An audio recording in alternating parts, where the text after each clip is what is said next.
Well, welcome to another empowering session. And today we are going to hear from Annette Presley.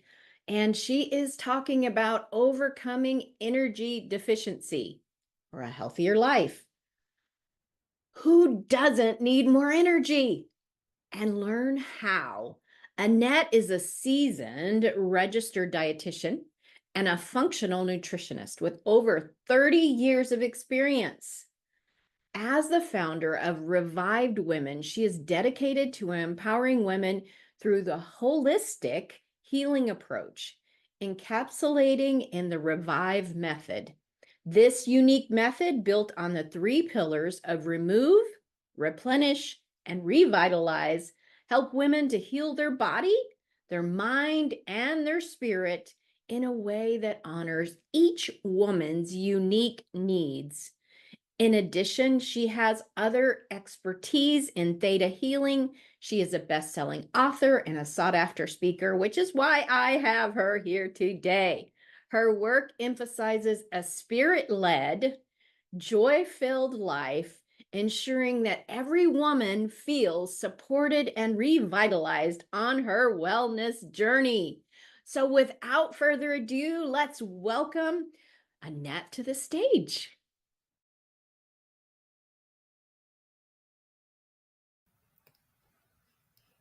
Hi, I'm Annette Presley, dietitian, functional nutritionist, and theta healer, and I'm going to talk about how to boost your vitality. So, overcoming energy deficiency for a healthier life. Because as Albert Einstein says, everything is energy, and that's all there is to it. So, maybe you can relate to some of this. Maybe you just feel like crap. Everything hurts. Maybe you have a hard time getting out of bed in the morning or even putting your feet on the ground.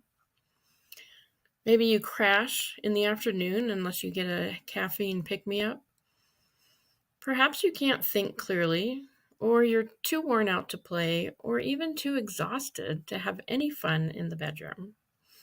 And none of those are good things, and we should not, and they're not normal. So there is a better way.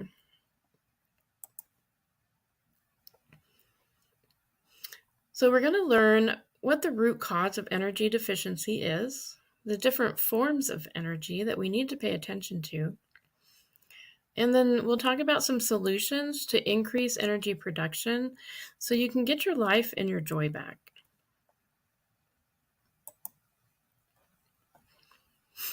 So the first thing we have to talk about is stress, because it's the match that starts the fire that burns everything to the ground.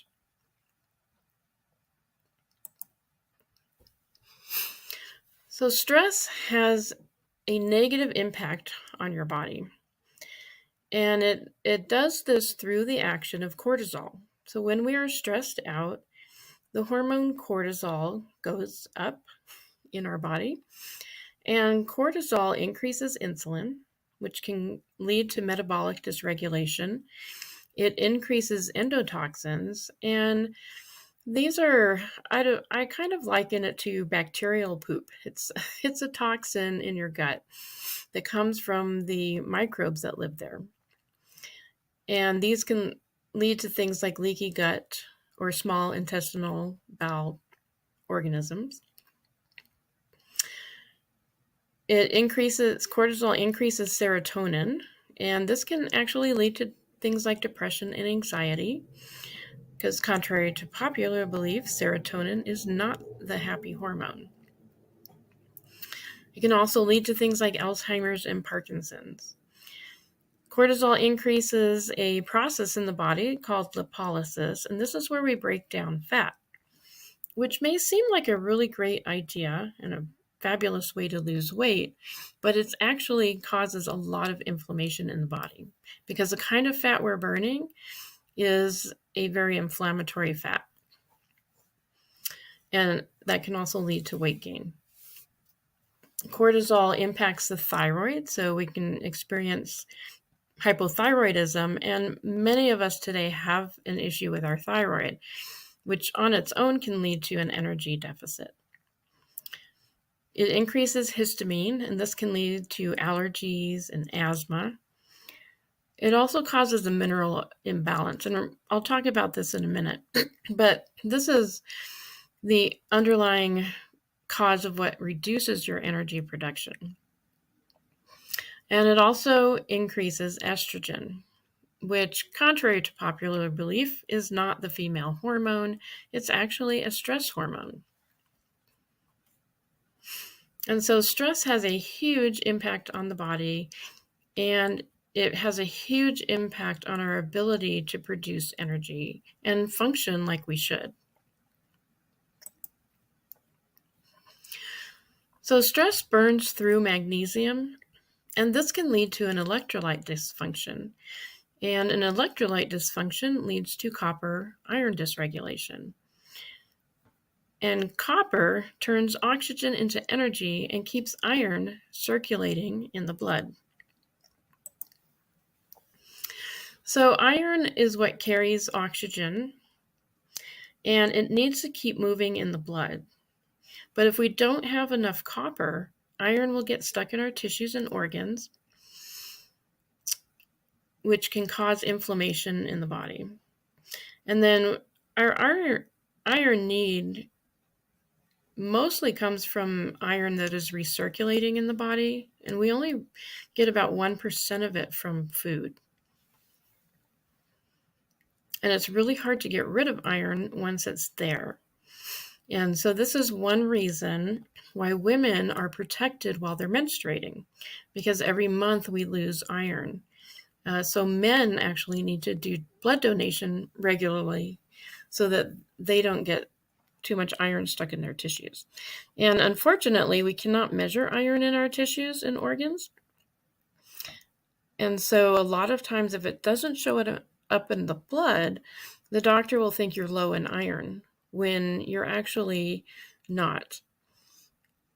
And so we have to be careful about that. But if we have too much iron, we are not going to have enough energy.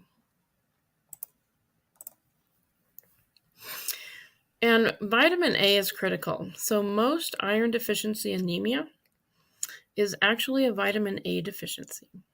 So if you're not actively bleeding, you probably do not have an iron deficiency. Vitamin A activates copper, which we've already said we need copper to harness the iron, because iron is actually like a 4-year-old with a hammer in the body. So we need copper to kind of hold its hand and grab the hammer. Vitamin A is found only in animal foods like liver, egg yolks, butter, cream, and full-fat dairy. And I know some people will say, oh, but it's in plants, beta-carotene. And that's true, but beta-carotene and vitamin A are not the same thing. Beta-carotene can be converted to vitamin A in the body, but if you have anything like thyroid issues or diabetes or other chronic diseases, you are not going to convert very well, and you're going to have to eat an awful lot of carrots to get adequate vitamin A. It's much better to get it from animal foods. We also need sunlight to activate vitamin A, especially sunlight in our eyes in the morning. Helps to do that. And the advice to reduce saturated fat and cholesterol in the diet has actually caused a vitamin A deficiency, simply because vitamin A is found in all the foods that contain saturated fat and cholesterol from animals.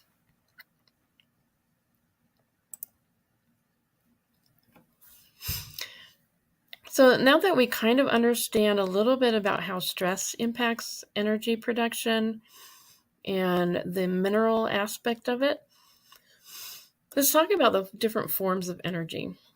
So there's physical energy, mental energy, emotional energy, and spiritual energy. And we really want to pay attention to all of these if we want to take a holistic approach and really start feeling better as a whole. So what drains our physical energy? The number one thing is polyunsaturated fat. And these are found in things like vegetable oils, so soy, corn, cottonseed, canola, grapeseed, safflower, sunflower, and peanut oils. It's also found in chicken, fish oil. So if you take fish oil supplements, you might be draining your energy. And it's also found in pork and processed foods. So if you can't find chicken and pork that are properly fed, they are going to have higher amounts of polyunsaturated fat. Now, with beef, cows actually can convert polyunsaturated fat to saturated fat so that when we eat their meat, we're actually getting more of the saturated fat, which is healthier. Chicken and pork and fish are not able to do that. And I know everyone thinks fish is really good, and especially fish oil supplements, and a lot of people take high doses of those. But recent evidence has come to light that these actually might increase your risk of heart disease and not decrease it. So we really want to be careful with the amount of polyunsaturated fat that we eat. Low salt diets also reduce energy production. So we want to be aware that processed table salt is toxic, and it's because it only contains sodium and chloride. Unrefined sea salt contains electrolytes like calcium, magnesium, and potassium that support the adrenal glands and the thyroid. So they can actually help you improve energy.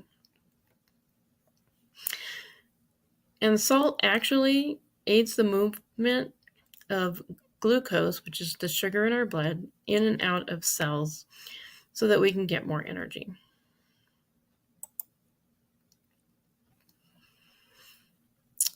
And low-carb diets also drain our energy. And this is because glucose is preferred fuel and the cleanest burning fuel as well. Sugar lowers cortisol because cortisol's main role in the body is actually to keep enough blood sugar in the blood so that we don't die.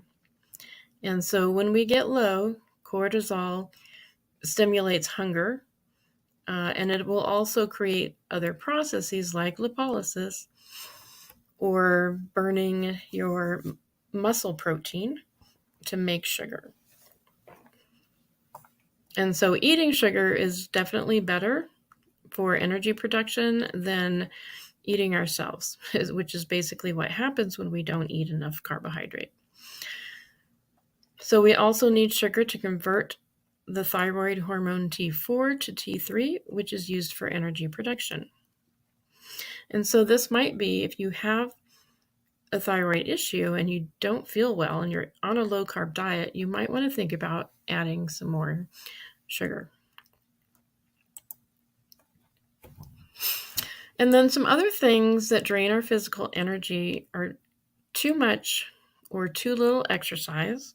So we definitely want to move. We don't want to be sitting down all day, but we don't want to be busting our butts in the gym either, because exercise is a stressor and stress depletes energy.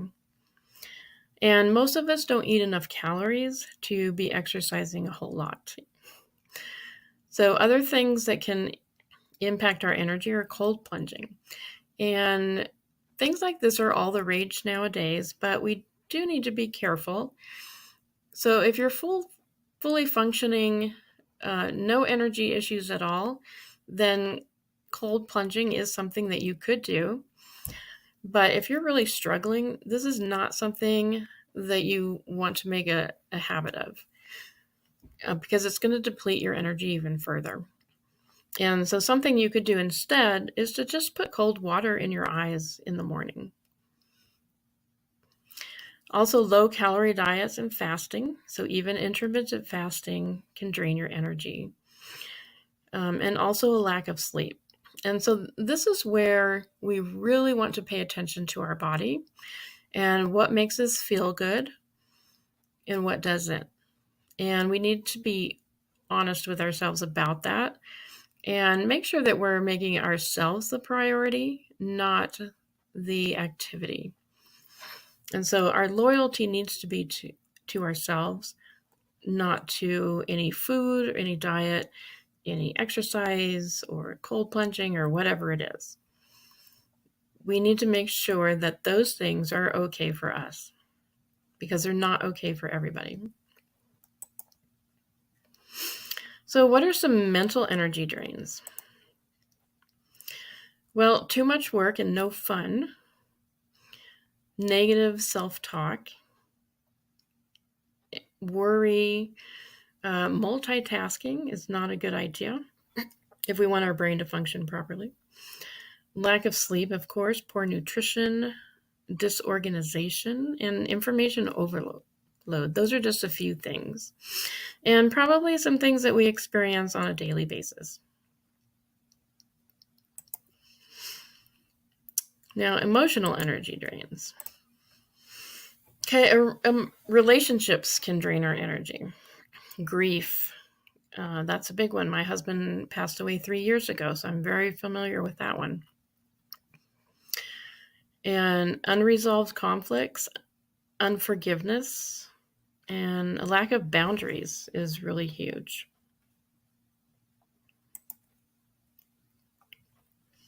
So spiritual energy drains.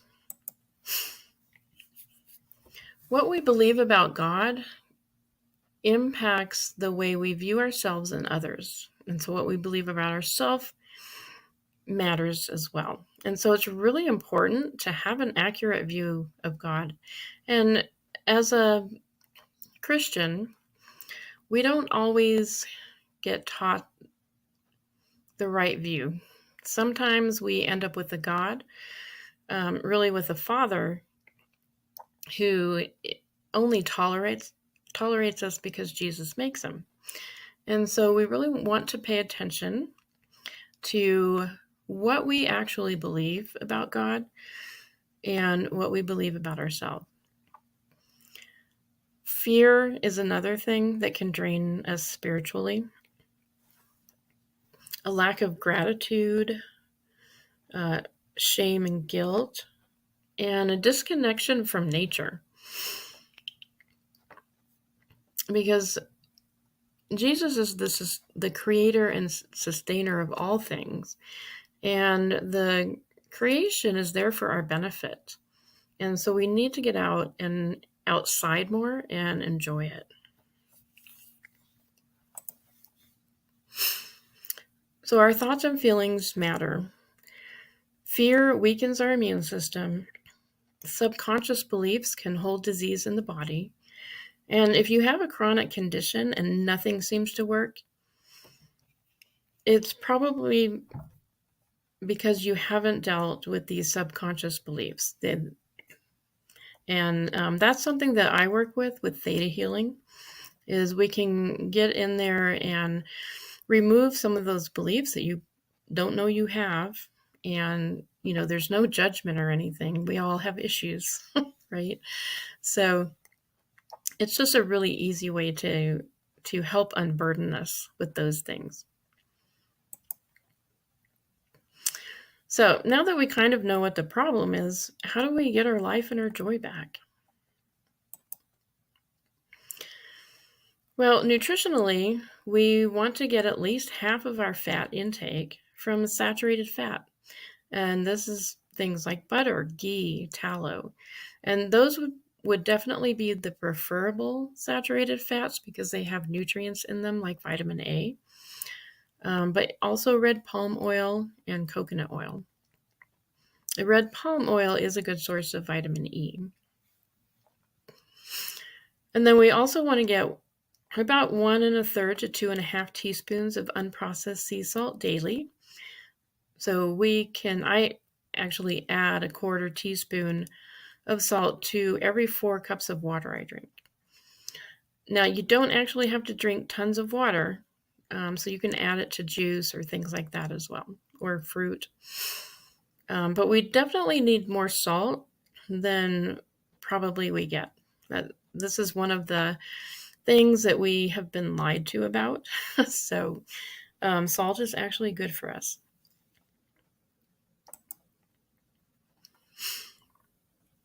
And then we have some lifestyle habits.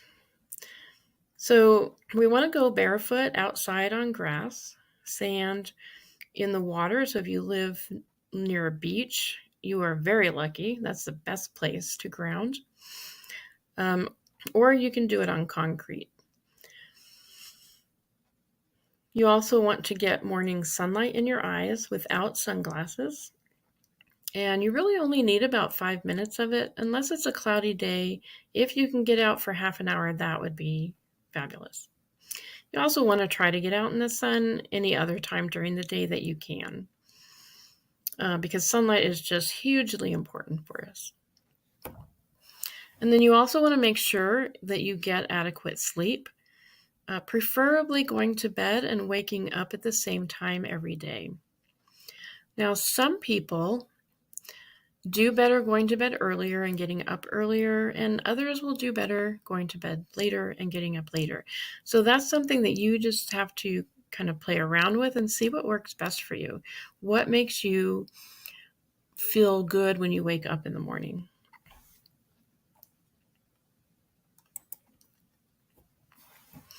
And then we've got, for our mental and emotional health, we want to do something fun every day.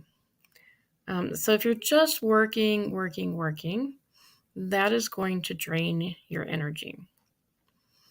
So we need to have some fun. It doesn't have to be something huge. You could just even watch a half-hour show that's funny, or color if you like coloring, or going outside for a walk, watching some animals. It does not have to be like you have to spend a ton of money and go do something. You can do something fun every day just around your house. It's also really important to change your negative thoughts into positive thoughts. And so much of the time we berate ourselves, because we've done something that we don't like, or we get stuck in these patterns and that really frustrate us. And so we say negative things to ourselves. And this really drains our energy. So one of the things that I do is, when I find myself in this kind of negative thought pattern, is I will just say no. And I'll actually say no out loud and stomp my foot on the ground. And I'll say, no, that's a lie. The truth is, and then I will say whatever negates the negative thought. And so my favorite thing to say is actually, no, that's a lie. Nothing can separate me from the love of God, not even me. And that has gotten me through so many negative emotions, and it seems to apply to just about everything. But if you have trouble, say you procrastinate and you find yourself in a bind and you start saying negative things about yourself, just say, no, that's a lie. The truth is, and just negate that. Like, yeah, I procrastinated, but I can do this. And then make sure you take some time to rest. So you don't want to work all the time. You need some time to just relax and chill. It's also a good idea to turn off the news and take a break from social media, because those things have a very negative impact on us and our energy levels. And there really are some better things that we could be doing instead, like reading or chilling, just going outside, taking a walk, something like that.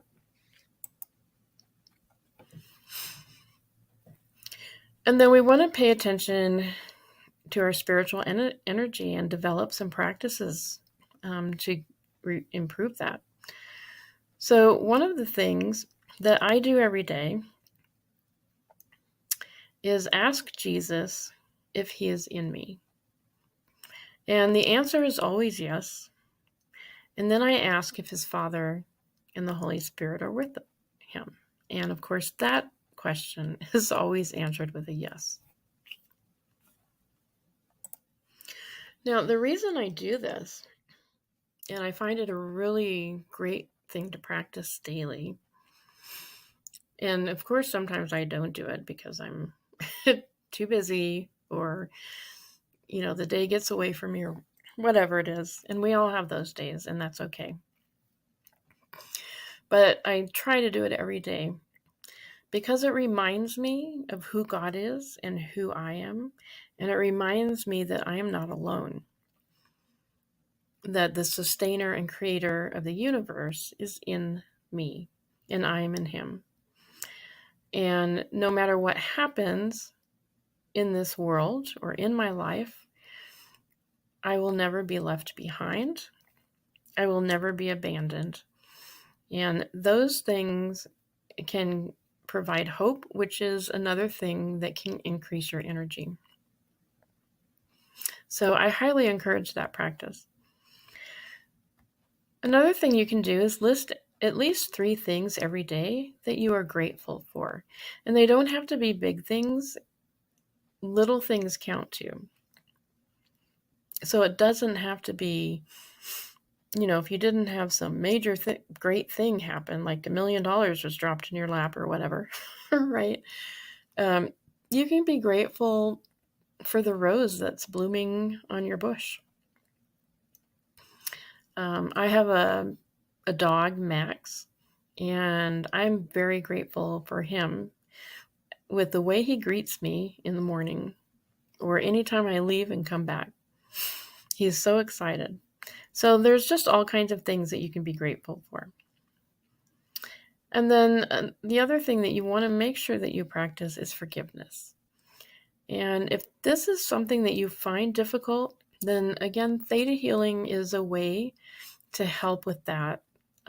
It can help you forgive on a cellular level. Forgiveness is so important because if we hold on to unforgiveness and grudges, that will have a negative impact on our body, and it will decrease our energy production. And so forgiveness is huge. And then there are a lot of other things that we can do as well. But these are just a few things to think about when it comes to our physical energy, our mental, emotional, and spiritual energy, so that we can have the energy that we need to live our lives and to live it well. So we want to have time and the energy available to play with our kids or grandkids. We want to be able to spend time with our husband and, have a little fun in the bedroom. We want to be able to fulfill our purpose. And, if we're stuck in bed all day, it's really hard to do that. Or if we're walking around in pain. All these things can limit our ability to really engage in our calling and what life has to offer us. And so we want to make sure that we're adopting some of these practices so that we can get our energy back on track.